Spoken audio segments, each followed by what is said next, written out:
Good morning and welcome to Morning Movie News, where while Ghost in the Shell, the live-action movie, has been a financial disappointment, and perhaps even more so if this prediction of a $60 million loss comes to fruition for Paramount, and also a public relations nightmare. Oh, it's just so horrible, not just for Paramount, but for Scarlett Johansson in particular, but also, of course, everyone creatively involved with the picture.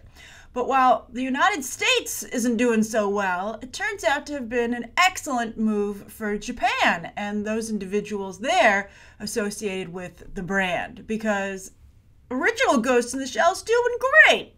Not only is it doing very well on iTunes, for instance, coming out of the weekend, I checked, I forgot to mention this on Movie Math on Monday, but now I get a second chance to tell you about it. Ghost in the Shell coming out of the weekend, when it comes to seasons being purchased on iTunes, was number 4 and number 9 for Standalone Complex. That is fantastic. And still, at the end of the week, it's still on the top charts, now dropped to numbers 33 and 49. But that's still pretty darn good. And now, even bigger news, as one of you tweeted me this morning, they're going to do a new Ghost in the Shell anime. They haven't said if it's going to be a movie or another series, but it's going to come from a number of people who have worked on Ghost in the Shell before and not been completely pummeled into the ground by both the financial and PR situations. So publisher Kodansha and Japanese animation company Production IG have announced a new Ghost in the Shell, and it's going to be co-directed by Kenji Kamiyama, who did Standalone Complex. I think many feel the strongest version of the brand, right? They've done like 2 movies basically, or maybe even 3, and then 2 Standalone Complex seasons. The Standalone Complex seasons are the best, which is why I felt and have said that maybe it should be a live-action series. Maybe Ghost. It's hard to tell. It's you know, as like I said with Last Airbender, it's hard to condense these seasons with multiple episodes into just a 2-hour or less movie. Especially when you try to do that instead of just telling maybe an original story or something. And then the co-director, along with Kenji Kamiyama, will be Shinji Aramaki from Appleseed. And then an also interesting development was that Maki Terashima Furuta, the president of Production IG in the United States, their U.S. offshoot / Shingle, has been promoted to president. And she was also a co-producer of the Ghost in the Shell movie. Now, she might have just been a co-producer in name only. Oftentimes, when Hollywood will make a movie of a brand, they'll, you know, be it from a foreign country or even if you're here in the United States, they will give a producing credit to the creative individuals or the company that owns the rights to it, is, you know, just like a courtesy, right? So, so Maki Terashima Furuta, sorry, I'm trying to get these names right, was promoted to president. And even if she was to some degree involved in the decisions made on Ghost in the Shell, at the end of the day, I can see why Production IG would promote her anyway, even though the movie hasn't been particularly well received, because it did do a really good, it was a very good development for them in the brand. You know, it's re-energized interest in it. It's pleased the fan base, or at least got people talking about Ghost in the Shell again. So I'd be like, good job, we won. You know, like Japan did well. The USA, not so much. So that's the first story of the day. Now, speaking of the USA versus the world, Adam McKay wants to do a Dick Cheney movie. You might have seen this headline yesterday.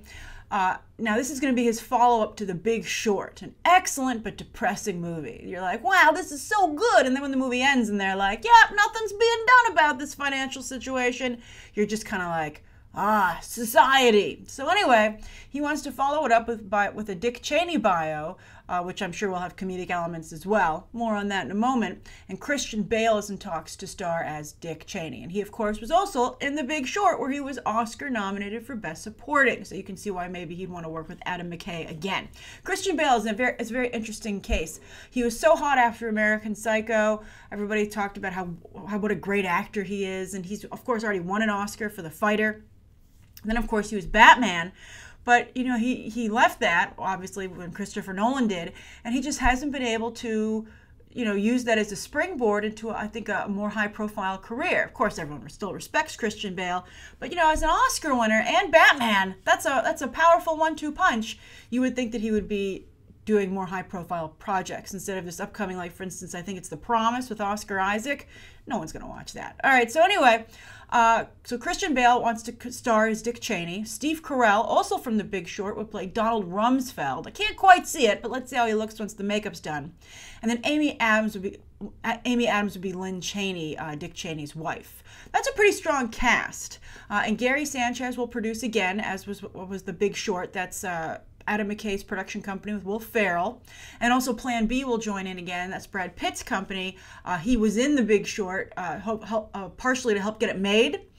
But Brad Pitt is a Oscar wonder kid these days, producing many a film from Selma to 12 Years a Slave to Moonlight, which just won. So he's done very well in telling stories about African Americans. But I think he's trying to see if he can branch out to having a lot of success in multiple types of stories. But The Big Short wasn't a huge success. It made $70 million stateside, $133 worldwide, and it just cost $28 million to make. So financially, it was solid. It got 5 Oscar nominations, including Picture, Director, and Supporting for Bale, as I mentioned. I think also editing. And it just won for Adapted Screenplay. And McKay got one, that was him and Charles Randolph, no relation. So it worked out nicely for McKay. But I would say it was weak when it comes to both box office and awards for what you would want for this kind of a picture. And then I would also caution them that W from Oliver Stone back in 2008 didn't do well at all. That, of course, again, starred Josh Brolin. It made $25 million stateside, just $29 worldwide, so it got an extra $3. But it only, also interestingly enough, just cost $25 million. So the big takeaway here is that these movies are pretty darn cheap to make. I saw W. I thought it was solid. I thought it was pretty good. I think a W movie might be more appreciated today, and I think maybe that would be a better choice for Adam McKay. I just think with the Trump situation, it's very volatile, and I don't know if people want to watch a movie. I think that people who are anti-Trump would feel it was too light, and it was not why are we talking about something that happened so long ago when there's things that need to be talked about today? So I think they would not have any interest in a Dick Cheney movie. And I think that people who are pro-Trump certainly would have no interest in something that I would imagine, considering it's Adam McKay, skewered Dick Cheney. It would have to have such an interesting take on Dick Cheney and tell us something that we didn't know, I think, to interest anyone. Otherwise, it just seems like an old joke at this point. It's just not. There's just so much happening right now from both perspectives, again, pro and against.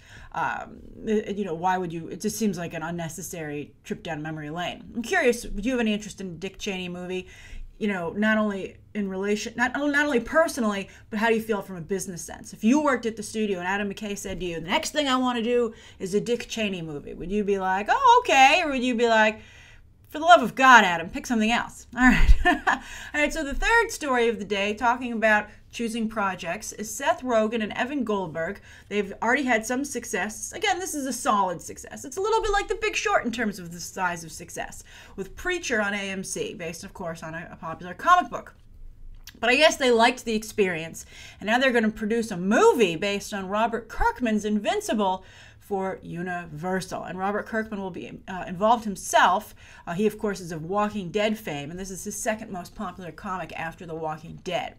And he'll be producing along with Rogen and Goldberg via his Skybound company. Skybound, they're producing their own comics.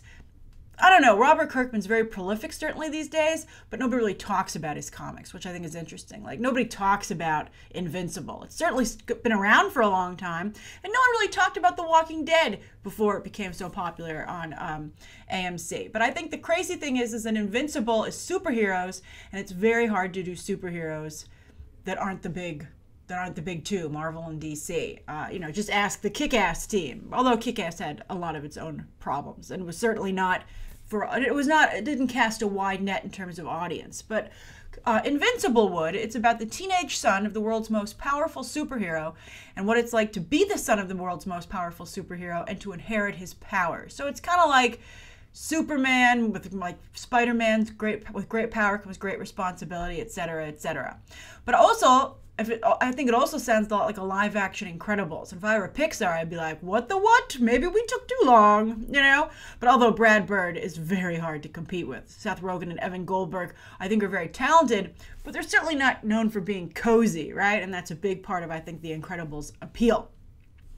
So we'll see. I mean, I think everybody can certainly pick out the Invincible characters from a lineup, but also Invincible, Incredibles, they sound awfully similar when you think about it. It's very close for comfort. If I were Pixar, I would not be happy about this development, and I would be like, we're not pushing the Incredibles ever again. It's coming out when we said it was.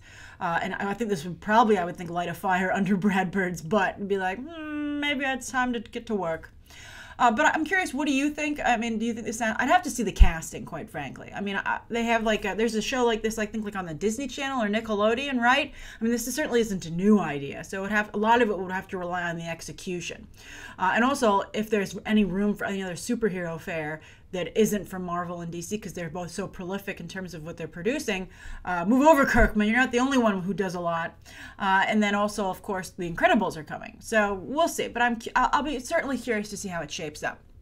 So those are the 3 stories of the day. And speaking of superheroes, on Tuesday, I reviewed Teen Titans The Judas Contract.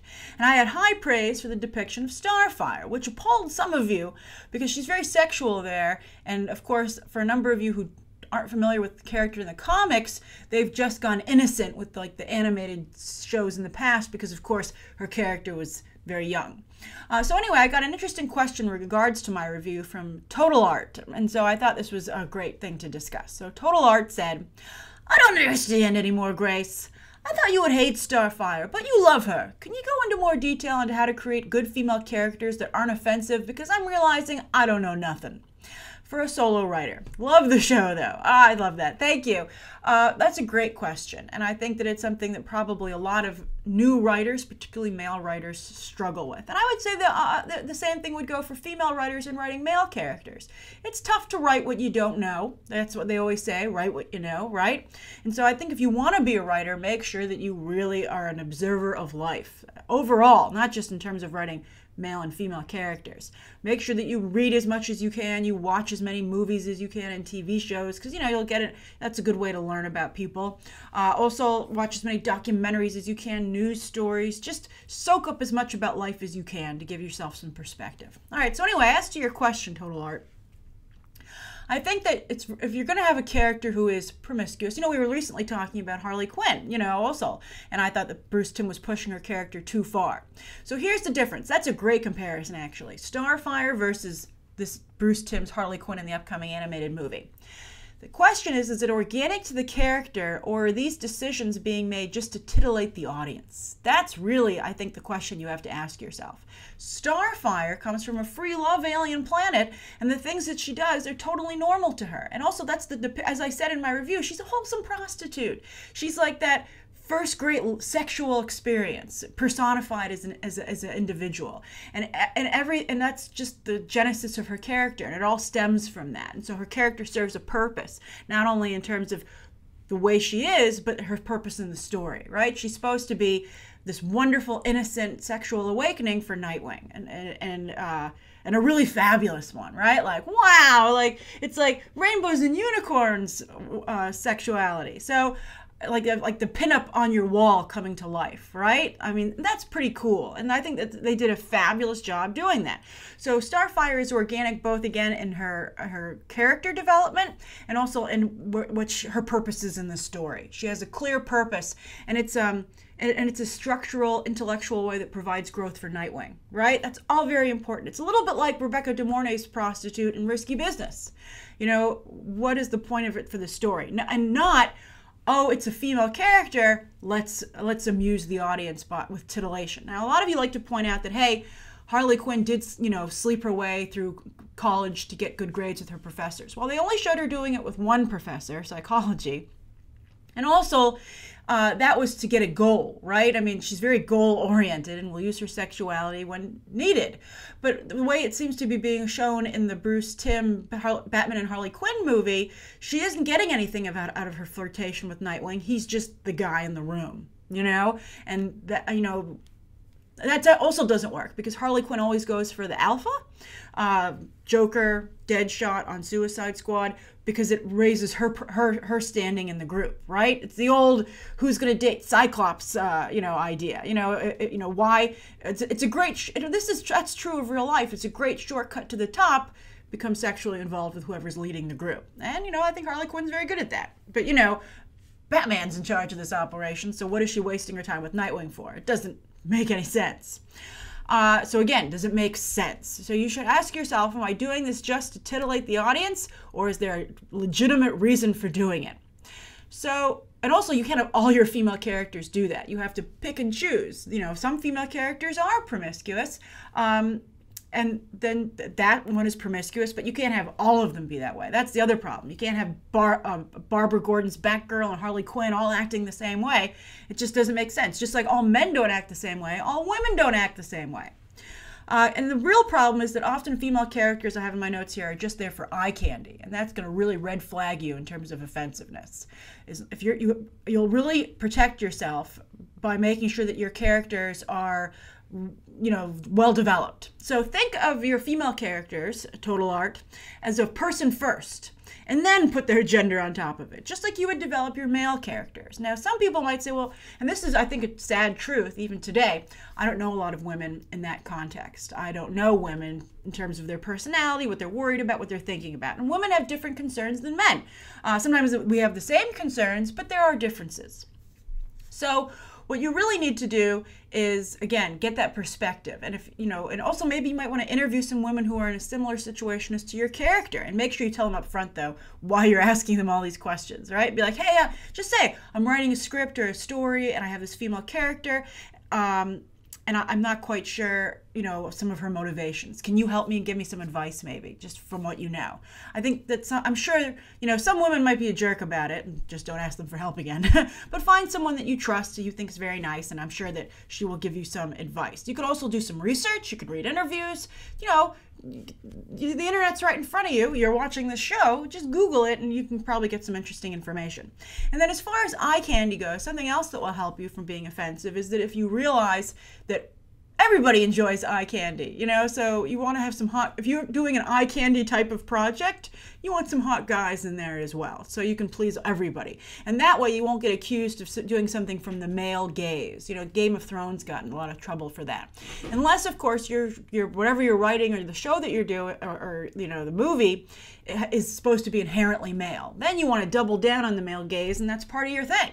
That's fine. It's like film noir and stuff like that, right? I mean, some things are from a certain perspective, but just play that up and make sure that you're making that choice intentionally, right? And again, for the purposes of the story, not because everyone likes a hot babe, right?